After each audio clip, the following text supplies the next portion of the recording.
देश की तुमने कितनी बड़ी दुर्गति करी है। इस देश में मंदिरों की कितनी बड़ी दुर्गति करी है।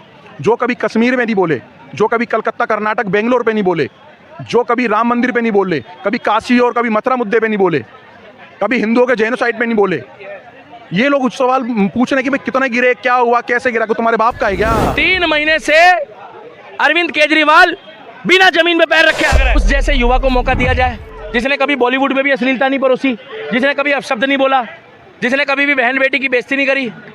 मछली खाने से नेता नहीं बनता आदमी कि नरातों में आप हेलीकॉप्टर में बैठ के मछली खा रहे हो। कहने का मतलब है कि बिहार मांगता है विकास, और बिहार के लोगों को और बिहारियों को कभी भी गलत और अपशब्द मत बोलना, क्या नहीं तो वहाँ का हम तुम्हारा हाल भी वही करेंगे जो आज पाकिस्तान का हो रहा है। जितने वहाँ के लोग पढ़े लिखे और शिक्षित हैं, हाँ ये जरूर है कि सीधे हैं, मगर ये भी बता दूं शराफत को कमजोरी मत समझना, क्योंकि सुन लो घायल शेर बागी होता है। पहलगाम में जो ऑपरेशन सिंदूर हुआ उस पर विपक्ष जैसे राहुल गांधी, तेजस्वी यादव, ये सारे लोग सेना से और सरकार से सबूत मांग रहे हैं कि हमारे कितने राफेल गिरे हैं। उस पर क्या कहो? राहुल गांधी पप्पू और वो मुद्दा मांग रहा है कि सबूत, इन्होंने तो उस टाइम भी सबूत मांग रहा था जब सर्जिकल स्ट्राइक हुई थी, तो उस पर जो विदेशियों ने क्या छापा था।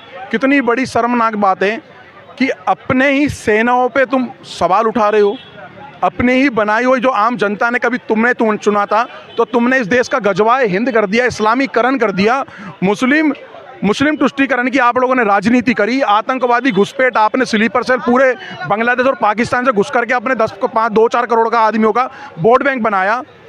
हिंदुओं के संग जेनोसाइड हुआ, वहाँ आपने कोई सबूत नहीं मांग रही थी आपसे, लेकिन आपको सबूत क्या चाहिए? सेना पे चाहिए। सेना ने वहाँ पर क्या करा, कितने लोग उनके मरे जिन माओं के लाल भारत में मरे, उन माओं के कभी आंसुओं से पूछा है? उन माओं के मुंह से उफ भी नहीं निकल रही। क्यों? क्योंकि एक बेटा एक अपनी भारत माता के लिए मर गया, जो पूरे भारत के लोगों की सबकी माँ है, उसके लिए मर गया। ये उस पर सवाल उठा रहे हैं। ऐसी सरकार को मैं कह रहा हूँ, ऐसी सरकारों को मैं कह रहा हूँ पार्षद के भी इलेक्शन लड़ने नहीं चाहिए। अगर ये लड़ते हैं तो ऐसी पार्टियों को तो भाई जूते और चप्पल में स्वागत होना चाहिए इन लोगों का। क्यों? कौन लोग हैं ये लोग? आ कहाँ से जाते हैं? कौन सवाल पूछ रहे हैं? ये लोग तो ये भी कह रहे हैं कि हमारे कितने राफेल गिरे हैं वो भी सरकार हमें बताए, और प्लस ये लोग ये कह रहे हैं कि भैया सरकार सिर्फ क्रेडिट लेने का काम करिए, सेना ने हमारे ऑपरेशन किया लेकिन क्रेडिट सारा सरकार ले रही है। अच्छा, मतलब जिन्होंने धर्म के नाम पे इस देश का विभाजन और टुकड़ा कर दिया, पूरी राजनीति, संविधान चेंज कर दिया, देश के कानून नियम चेंज कर दिए, देश में क्या कहते हैं PFI जैसे संगठन एक्टिव कर दिया, मतलब कि इन्होंने वो क्या कहते हैं उसको, क्या कहते हैं वक्फ बोर्ड जैसी सरकारों को, मतलब भारत में से गजवाए हिंद कर दिया। वक्फ बोर्ड जैसी जगहों पे, कागज़ों पे, अलग अलग एक्टों पे, अलग अलग धाराओं पे इनको अपने राइट दे दिए, और वो इस सब चीज़ों की चीज़ पूछ रहे भाई कितने राफेल गिरे। क्यों दे भाई? तुम बता दो ना, इस देश की तुमने कितनी बड़ी दुर्गति करी है। इस देश में मंदिरों की कितनी बड़ी दुर्गति करी है। जो कभी कश्मीर में नहीं बोले, जो कभी कलकत्ता कर्नाटक बेंगलोर पे नहीं बोले, जो कभी राम मंदिर पे नहीं बोले, कभी काशी और कभी मथुरा मुद्दे पे नहीं बोले, कभी हिंदुओं के जेनोसाइड पे नहीं बोले, ये लोग सवाल पूछ रहे हैं कि भाई कितने गिरे, क्या हुआ, कैसे गिरा, को तुम्हारे बाप का है क्या। आम जनता जितने भी परमाणु बम गिर गए, इस देश के 140 करोड़ लोगों की जनता के टैक्स के पैसों से वो परमाणु बम गिरे। जब हम ही नहीं पूछ रहे, आप ही नहीं पूछ रहे, पत्रकार साहब ये भाई नहीं पूछ रहे, तो ये कौन होते हैं? ये है कौन? इनको भाई साहब, इनको केवल ये बताओ, जहाँ पर तुम्हारी पार्टियाँ हैं, सरकारें बनी हुई हैं, जैसे पंजाब जैसे एरिया में, आप वहाँ पर देखो कि वहाँ पर स्कूलों में कौन सी एजुकेशन हो रही है, वहाँ पर बच्चों को क्या क्या पढ़ाया जा रहा है, वहाँ पर धर्मांतरण कितना हो रहा है, क्रिश्चियन कितने बड़े एक्टिव हैं। जिस जगह पर इन्होंने 18% सिखों को, हिंदुओं को और भी मुसलमानों को, जो भी थोड़े मोड़े हैं, इनको क्रिश्चियन कन्वर्ट कर दिया, तो उसका जवाब, उसका सवाल आप अपनी स्टेटों में मांगो, ऐसे मत बोलो सरकारों से। और मोदी से तुम्हारा पूछने का कोई राइट नहीं है।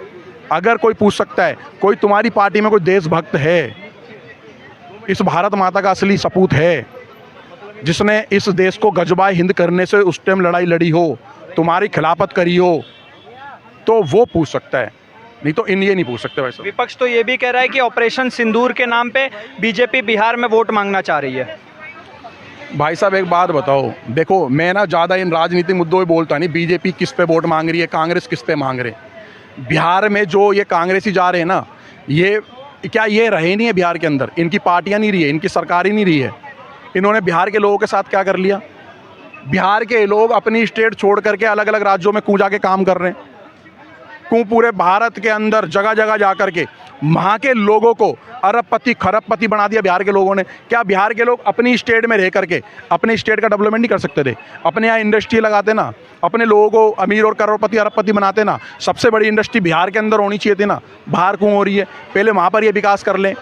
बिहार की इतनी बड़ी दुर्गति होती है तब ये बोलते हैं जब मुंबई के अंदर इस तरीके के जब शब्दों का जब चयन होता है और शब्दों का खेल होगा, शब्दों की लड़ाई होने लगी। क्या बिहार के लोग क्यों? बिहार के लोग राजनीति करके लड़वाना भिड़वाना और मरवाना ये कांग्रेसियों का कार्य है।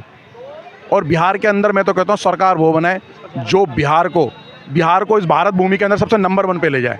अब आप देख लो कौन ले आ सकता है भाई साहब? क्या गजवाए हिंद करवाने वाले ले आ सकते हैं? क्या क्रांतिकारियों को मरवाने वाले ले आ सकते हैं? क्या जो अंग्रेजों का जिन्होंने साथ दिया उस समय पे क्या वो ले आ सकते हैं? जिन्होंने 7.5 लाख क्रांतिकारियों को मरवा दिया क्या वो ले आ सकते हैं? जिन्होंने वीर सावरकर जैसे को जेल में चढ़वा दिया, दस्तावेज पे भी साइन नहीं कर रहे, पढ़ भी नहीं रहे, देख भी नहीं रहे, क्या उसकी सरकार बननी चाहिए? तो ऐसे बंदों की सरकार ना बने जो इस देश को खत्म करना चाहते हैं, इस भारत मूवी का एक और टुकड़ा करना चाहते हैं। वो है कांग्रेस पार्टी केवल। जय श्री राम।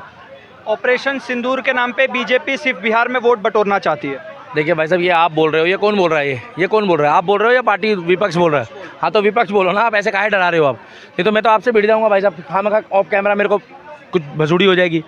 विपक्ष बोल रहा है, देखिए सीधी सी बात है, अगर किसी ने कोई उपलब्धि करी है तो वो नाम उसका लेके वोट नहीं मांग रही है। वो ये कह रही है कि भैया हमने ये काम किया है और आगे भी करेंगे। देश के अंदर की भी गंदगी साफ होगी, देश के बाहर की भी गंदगी साफ होगी। और विकास मांग रहा है बिहार, बिहार मांगता है विकास।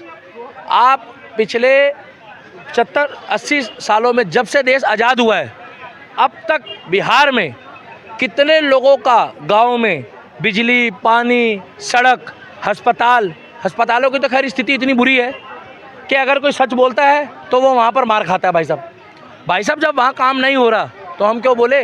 और मैं ये भी नहीं कह रहा कि हर जगह सही है, मगर कुछ हद तक और जगह तो फिर भी ट्रीटमेंट होता है। मगर बिहार की स्थिति तो भाई साहब, ना सड़क, जो आवाज़ उठाए उसको पेल दो, ना बिजली, ना पानी, ना नालों के ऊपर पुल बन रहा है।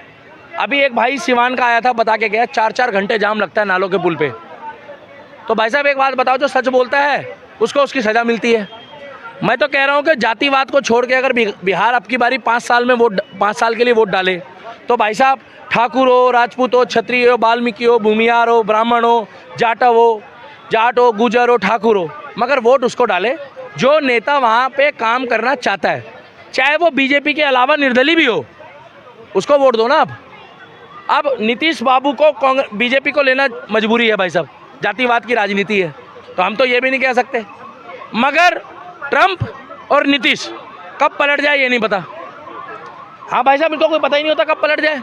अब एक बात बताओ, अगर मैं बीजेपी का होता तो इतनी बातें खुल के बोलता तो ऊपर से फ़ोन आ जाते आईटी सेल वालों के अभी कि भाई साहब आप तो गलत बयान दे रहे हो।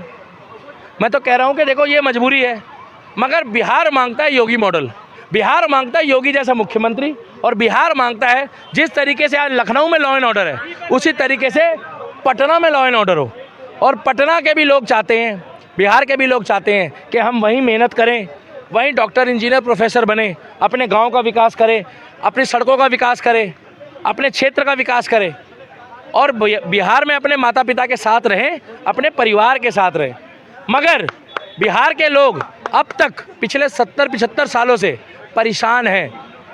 और बिहार के व्यक्ति को हल्के में मत लेना, क्योंकि आज की डेट में बिहार का व्यक्ति आपको हर महकमे में, हर डिपार्टमेंट में अपनी पढ़ाई और काबिलियत के बेस पर मिलेगा, जो संघर्ष करता है, मेहनत करता है, मगर वो पैसे दे के आगे नहीं बढ़ता, वो अपनी मेहनत के बलबूते में आगे बढ़ता है।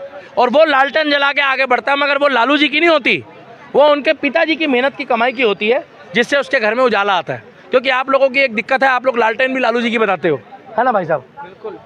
और कमल जो है ना वो लक्ष्मी माता का है। ठीक है, हम लोग कमल को पसंद करते हैं, वो अलग बात है। तो बिहार के इलेक्शन में अब की बारी वोट दो तो विकास के लिए दो, जातिवाद से दूर रहो, जातिवाद छोड़ो और बिहार जोड़ो। एक आखिरी प्रश्न, लेकिन विपक्ष तो बोल रहा है कि बिहार नीतीश यादव जी अब बूढ़े हो चुके हैं, बिहार में कहाँ से हो गए? नीतीश कुमार जी अब बूढ़े हो चुके हैं ना, इलेक्शन है ना इसलिए। नीतीश कुमार जी अब बूढ़े हो चुके हैं, बिहार में अब तेजस्वी यादव जैसे युवा नेता की जरूरत है। मेरी नज़रों में भाई साहब अगर आप देखोगे तो रामविलास पासवान जी के बेटे हैं जो स्वर्गीय चिराग पासवान उभरता हुआ सितारा है। देखो वो तो बीजेपी के भी नहीं है, वो तो एनडीए संगठन में। उस जैसे युवा को मौका दिया जाए जिसने कभी बॉलीवुड में भी अश्लीलता नहीं परोसी, जिसने कभी अपशब्द नहीं बोला, जिसने कभी भी बहन बेटी की बेइज्जती नहीं करी। मछली खाने से नेता नहीं बनता आदमी, कि नरातों में आप हेलीकॉप्टर में बैठ के मछली खा रहे हो। हाँ भैया, मछली खाने से नेता बनोगे आप,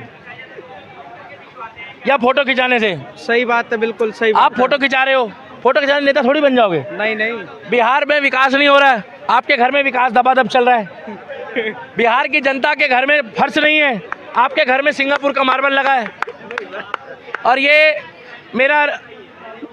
हमारा अरविंद केजरीवाल 3 महीने से गायब है। आप लोग क्यों मुद्दा नहीं चला रहे हो? बिहार पे ले जाते हो। 3 महीने से अरविंद केजरीवाल बिना जमीन पे पैर रखे हग रहा है। गारंटी दे रहा हूँ, यहाँ तमाम लोग हैं जितने बड़े बड़े ये अपने खुफिया तंत्र हैं, मुझे बता दे अरविंद केजरीवाल कहाँ है। पंजाब मत बोलो, जगह का नाम बताओ। मोए मोए मैं बताऊँ क्यों?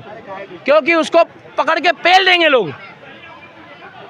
और सबसे बड़ी बात है कि अब की बारी दिल्ली की जनता, जो दिल्ली में हमारे भाई रह रहे बिहार के, मैं दिल्ली की जनता भी बोलूँगा उनको, क्योंकि यहाँ रह रहे हैं, कर्म भूमि उनकी। बिहार जब वोट डालने जाए तो जातिवाद पे वोट मत डालना भाई, चाहे वो ऑटो वाला हो, चाहे वो बैटरी रिक्शे वाला हो, चाहे वो कोई भी हो, क्योंकि जाति छोड़ो और बिहार को विकास की राह पे जोड़ो। जातियों पे वोट मत डालो। कितना, चलो लालू प्रसाद यादव जी ने यादवों को कितना भला कर दिया, जातिवाद में भी बात करो। बिहार को विकास चाहिए, जातिवाद नहीं चाहिए। क्योंकि भारत में अब कुछ लोग कह देते हैं कि भैया मोदी जी गुजरात के हैं, तो गुजरात कौन देश में है भाई साहब? योगी जी उत्तराखंड के हैं, बोल के दिखाओ ना एक बार, मजा आएगा। पिल जाओगे। हाँ, कल परसों एक ने गाली बकी थी, माँ कसम उसकी बीच वाली टांग खराब कर दी है। योगी जी को गाली बक रहा था, तुम बड़ा खुश हो रहे हो यार, उसकी टांग खराब हो गई है। अरे यहाँ नहीं लगी थी चाचा, वहाँ लगी थी, समझा करो।